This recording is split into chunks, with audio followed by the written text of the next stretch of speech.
大家好，我係 Vincent， 普萊士多元收益債券策略嘅基金經理。普萊士多元收益債券策略可以幫助投資者取得三大優勢。首先係穩定吸引嘅收益潛力。我哋分散投資喺唔同嘅領域，包括政府債券、企業債券、新興市場債券同埋證券化債券，提供多元化嘅收益潛力。呢個策略嘅收益來源，除咗有投資級別債券，亦都有高收益債券。佢哋嘅回報、風險因素都各有特色。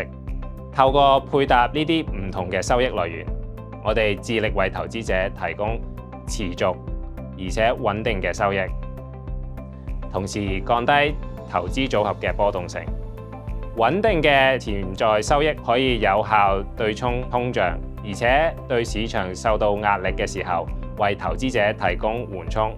第二，呢個策略講求靈活多元化，呢個係一個環球分散嘅投資組合，涵蓋整個債券市場。我哋可以靈活投資喺超過15個債券行業，包括投資級別同埋高收益債券，亦都可以投資喺成熟市場同新興市場，一共80幾個國家，而且可以投資喺超過40種貨幣。呢個策略嘅存續期靈活性好大，最高可以去到8年，最低可以係0。咁樣就算利率波動嘅幅度好大，又或者面對唔同嘅利率週期，我哋都可以好靈活咁有效管理對利率變動嘅敏感度。咁樣都係風險管理嘅一部分。我哋唔會集中投資喺單一個國家或者行業板塊。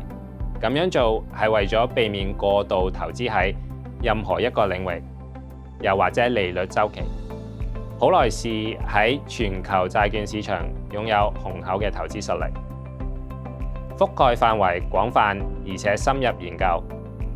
我哋充分利用呢啲資源喺亞洲、北美洲、歐洲以至新興市場，好似非洲同埋拉丁美洲等，捉緊投資機遇。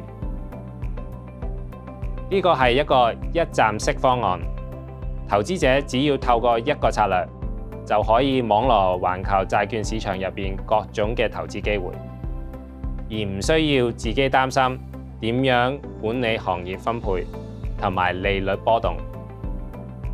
第三個優勢係關於風險管理，我哋旨在將投資組合嘅平均信貸評級維持喺投資級別，因應唔同嘅市況，我哋會調整信貸同埋利率投資。